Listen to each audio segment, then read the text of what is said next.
Hello friends, आज मैं आपको बताऊंगा जो आपको मेरी टेबल के ऊपर दिख रही है टॉप जो वेटनरी की जो एंटीबायोटिक आती हैं जो सबसे ज़्यादा काम में उपयोग में ली जाती हैं लगभग बीमारियों के अंतर्गत जो आपको मेरी टेबल के ऊपर देख रहे हैं।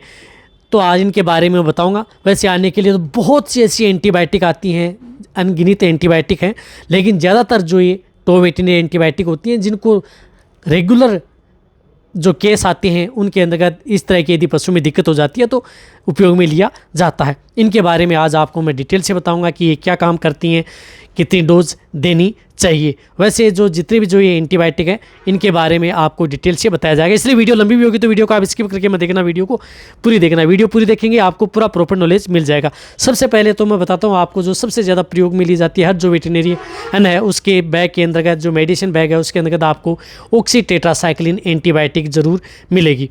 और ऑक्सीटेट्रासाइक्लिन एंटीबायोटिक का प्रयोग किया भी जाता है। ये ब्रॉड स्पेक्ट्रम एंटीबायोटिक है जो कि लगभग सभी तरह की जो बीमारियां हैं उनमें ये काम करती है। किसी भी तरह के श्वसन तंत्र से संबंधित हो, या यदि आपके पशु में बुखार हो गई हो, या यदि आपके पशु कहीं पर जल गया हो, और यदि आपको पूरी डिटेल से जानना है तो इन जो जितनी भी जो एंटीबायोटिक हैं इन सभी के बारे में मेरे चैनल पर पूरी डिटेल से वीडियो बनी हुई है, वो भी आप जा करके देख सकते हैं। लेकिन मैं शॉर्ट तरीके से बताता हूँ कि ये क्या काम करती हैं।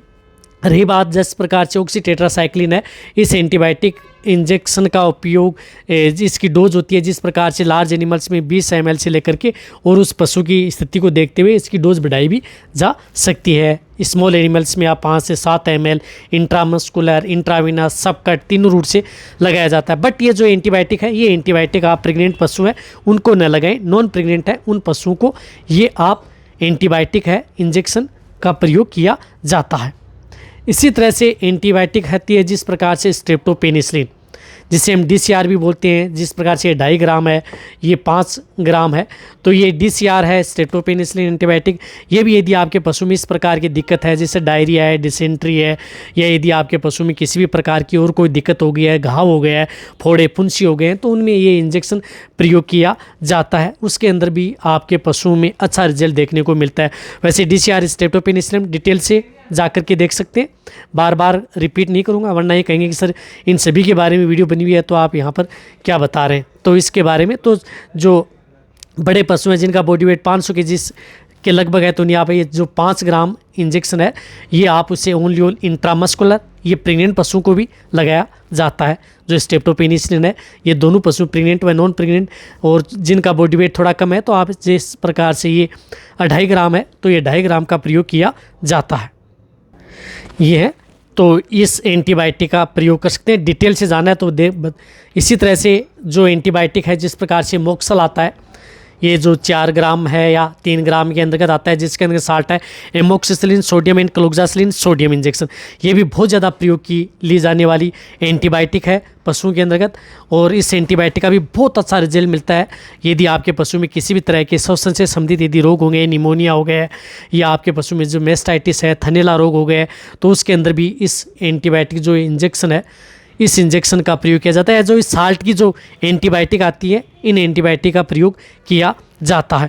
इसी तरह से इसका भी प्रयोग यदि आपके पशु में किसी तरह के घाव है, फोड़े फुंसी, बुखार यदि आपके पशु में हो गई है या अदर जो डिजीज़ है श्वसन तंत्र से संबंधित, यूरिनरी ट्रैक्ट से संबंधित, तो उसके अंदर भी इस मोक्सल इंजेक्शन का प्रयोग किया जाता है। रही बात जो ये इंजेक्शन है, ये इंजेक्शन यदि आप प्रेग्नेंट पशुओं को भी लगाएंगे तो भी सेफ है। डिटेल से जानना है पूरी डिटेल से वीडियो बनी हुई है, वेट इंजेक्शन में जाकर के आप देख सकते हैं। और जो यदि आपका पशु छोटा है तो उसे आप 3 ग्राम, जिनका बॉडी वेट कम है 300 से 400 kg तक 3 ग्राम, 400 kg से ऊपर है तो 4 ग्राम इंट्रामस्कुलर व इंट्राविनस प्रेग्नेंट पशु को भी आप ये एंटीबायोटिक इंजेक्शन लगा सकते हैं। इस इंजेक्शन का भी प्रयोग किया जाता है। इसी प्रकार प्रयोग में ली जाने वाली जो एंटीबायोटिक है सबसे ज़्यादा जो एंड्रोफ्लोक्सासिन साल्ट की एंटीबायोटिक, जिस प्रकार से ये एंड्रोडेक है या अदर किसी भी कंपनी का हो जिसमें साल्ट हो, एंड्रोफ्लोक्सासिन एंटीबायोटिक ये इंजेक्शन भी पशु में प्रयोग किया जाता है। डिटेल से जाना है एंड्रोफ्लोक्सासिन के बारे में देख सकते हैं वीडियो।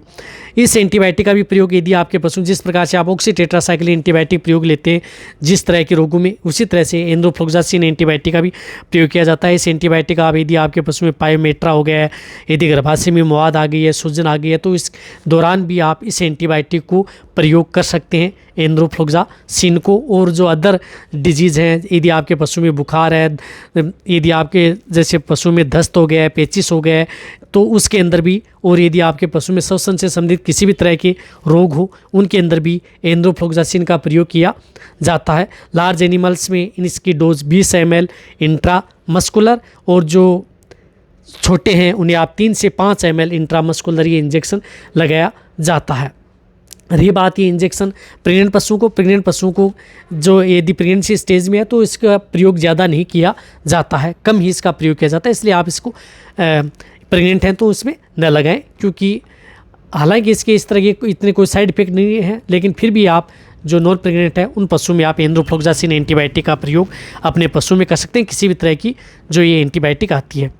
ये एंटीबायोटिक है। इसी के साथ साथ जो एमोक्सिलम फोर्ट आता है, जिस प्रकार से 300 mg 4.5 ग्राम में भी होता है, ये इंजेक्शन भी सबसे ज़्यादा प्रयोग किया जाने वाली जो एंटीबायोटिक है जो प्रयोग की जाती है। एमोक्सिलम फोर्ट जो विरबेक आता है, एमोक्सिसिलिन सोडियम एंड सल्बाक्टम सोडियम। और डिटेल से जानना है देख सकते हैं वीडियो पूरी। ये इंजेक्शन भी यदि आपके पशु में देखा होगी, ज़्यादातर यदि आपके पशु में मेस्टाइटिस है, क्लिनिकल है, एक्यूट मेस्टाइटिस है, थनेला रोग हो गया है, पशुओं के थन से दूध कम, छींचड़े आ रहे हैं, खून आ रहा है, तो उस स्थिति के दौरान, या यदि आपके पशु में निमोनिया है, सांस लेने में दिक्कत आ रही है, ड्रेंचिंग हो गया है, या यदि आपके पशु में पेशाब से संबंधित किसी भी तरह की कोई दिक्कत हो गई है, यूरिनरी ट्रैक्ट इन्फेक्शन यदि आपके पशु में हो गया है, तो इस एंटीबायोटिक का प्रयोग किया जाता है जो एमोक्सिलम आता है। यदि आपके पशु में घाव हो गए हैं, अच्छी एंटीबायोटिक के तौर पर प्रयोग लेना है, तो भी इस एंटीबायोटिक का प्रयोग किया जाता है, जो बहुत ही अच्छी ब्रॉड स्पेक्ट्रम एंटीबायोटिक है। बहुत ही अच्छा रिजल्ट इस एंटीबायोटिक इंजेक्शन का देखने को मिलता है। तो इसको आप प्रेग्नेंट पशु हैं उनको भी लगा सकते हैं, नॉन प्रेग्नेंट है इसको भी दे सकते हैं। और इसकी जो डोज है, छोटे जैसे भेड़ बकरियों में यदि आपके थनेला या अदर कोई दिक्कत हो गई तो 300 mg का जो ये इंजेक्शन है, तो 300 mg आप उसे एक साथ दे सकते हैं। रही बात जो बड़े पशु हैं, उन्हें आप 4.5 ग्राम कंटिन्यूटी ये इंजेक्शन है 2 से 3 दिन उन पशु में प्रयोग किया जाता है, यदि आपके पशु में इस तरह की दिक्कत हो गई है तो। इसी तरह से सेप्ट्राजोन एंड टेजोबेक्टम, वैसे सेप्ट्राजोन इंजेक्शन भी प्रयोग किया जाता है। जिस तरह से एंटासेप आता है, जिस प्रकार से ये 4 ग्राम है, ये इंजेक्शन भी सबसे ज़्यादा प्रयोग की जाने वाली एंटीबायोटिक है वेटरनरी के अंतर्गत, जिसके अंतर्गत साल्ट हो सेप्ट्राजोन, किसी भी कंपनी का हो जिसके अंदर साल्ट ही होना चाहिए। काम यही करता है जो मैंने बताया एमोक्सिलम काम करती है, वही काम ये सेप्ट्राजोन करता है। किसी भी तरह की यदि आपके पशुओं में दिक्कत हो गई है, रही बात इस इंजेक्शन को, तो आप प्रेग्नेंट पशु हैं तो उनको भी आप लगा सकते हैं। इसका ये भी 3 ग्राम और 4 ग्राम में उपलब्ध होता है। जैसे डोज 300 kg तक 3 ग्राम, 300 kg से ज़्यादा 4 ग्राम इंट्रामस्कुलर व इंट्राविनस में प्रयोग किया जाता है। ये भी आपके पशु में श्वसन तंत्र से संबंधित रोग, मूत्र नलिका से संबंधित रोग, स्किन डिजीज़ यदि आपके पशु में हो गया है, स्किन इन्फेक्शन हो गया है, जोड़ों में दर्द सूजन हो गई है, तो उसके अंदर भी ये इस इंजेक्शन का प्रयोग किया जाता है पशुओं के अंदर। अब आप अच्छी तरह समझ गए होंगे। और रही बात जिस प्रकार से सबसे ज़्यादा प्रयोग किया जाने वाला, यदि आपको और भी है तो इंटासेप टेजो के बारे में भी सुना होगा। तो इंटासेप टेजो जिसके अंदर सेप्ट्राजोन एंड टेजोबेक्टम साल्ट का जो इंजेक्शन आते हैं, इंटासेप टेजो, डिटेल से जानना है इंटासेप टेजो के बारे में डिटेल से वीडियो बनी हुई है, वो भी आप जाकर के देख सकते हैं। ये इंजेक्शन ज़्यादातर आपने देखा होगा कि ये इंजेक्शन जो मेस्टाइटिस है, थनेला रोग, यदि आपके पशु में थन से संबंधित किसी भी तरह की यदि कोई दिक्कत हो गई है, किसी भी तरह का यदि आपके पशु में मेस्टाइटिस हो गया है, तो इंटासेप टेजो का प्रयोग किया जाता है। ये 3120 mg से लेकर के 4500 mg तक उपलब्ध होता है। ये इंट्रामस्कुलर इंट्राविनस, यदि आपका पशु प्रेग्नेंट है तो भी आप उसको दे सकते हैं। यदि किसी भी तरह के यदि आपके पशु में उड़ने बैठने में दिक्कत है, जोड़ों में दर्द सूजन है, तो भी इस एंटीबायोटिक का प्रयोग किया जाता है।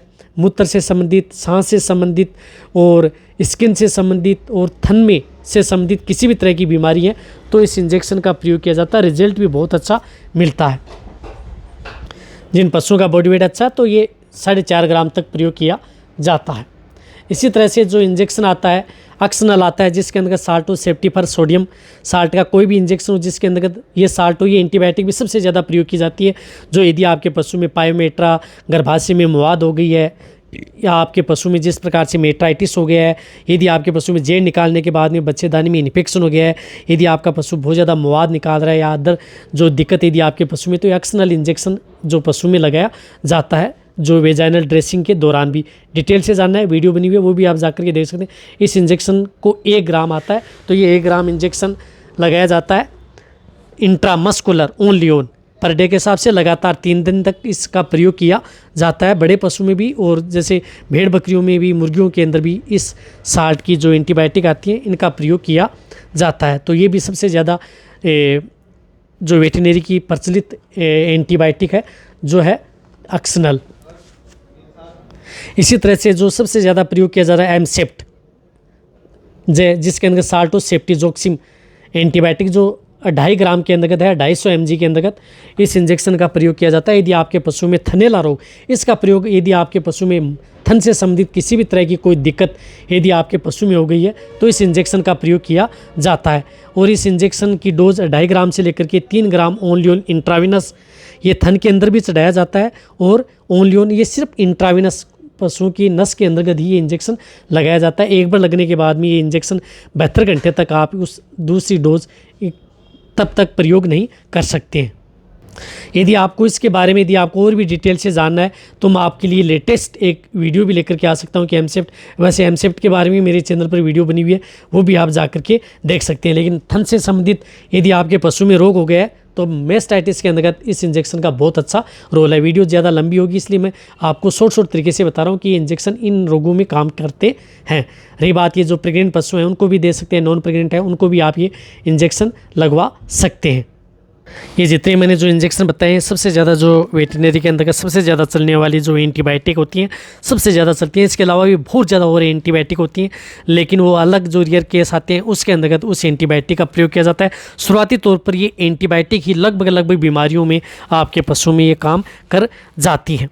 यदि आपको अदर इस प्रकार से मैं आपको हर प्रकार की जो बीमारियों के जो इंजेक्शन आते हैं, अलग अलग कैटेगरी के जो अदर इंजेक्शन आते हैं उनके बारे में, टॉप इंजेक्शन वेटरनरी के प्रयोग किए जाते हैं, उन सभी के बारे में आने वाले समय में आपके लिए वीडियो ज़रूर लेकर के आऊँगा। लेकिन जितने भी जो एंटीबायोटिक इंजेक्शन है वो सिर्फ और सिर्फ आप अपने पशु चिकित्सक के द्वारा ही ज़रूर लगवाएं या उनकी देखरेख में इनको प्रयोग करना है। यदि आपको ये मेरी वीडियो अच्छी लगी है तो इसी तरह कि आप कमेंट मिल के मेरी वीडियो को आप अपने दोस्तों के साथ और मेरे जितने भी वेटरनरी स्टूडेंट हैं उनके साथ आप इस वीडियो को जितना उसके शेयर करें। मेरी वीडियो को आप लाइक करें, आपके लाइक से मेरे को मोटिवेशन मिलता है। मैं आपके लिए अच्छी से अच्छी और नॉलेजेबल वीडियो आपके लिए हर समय ऐसे लाता रहूँगा। यदि आपने अभी भी चैनल को यदि सब्सक्राइब नहीं किया तो सब्सक्राइब कर लें, क्योंकि सब्सक्राइब करने से आपको इस चैनल पर बहुत ही अच्छी और प्रॉपर नॉलेज आपको समय समय पर ऐसे ही मिलती रहेंगी। इसी तरह से आप मेरी वीडियो देखते रहें, इसी तरह से आप मेरे को प्यार देते रहें। थैंक्स, धन्यवाद।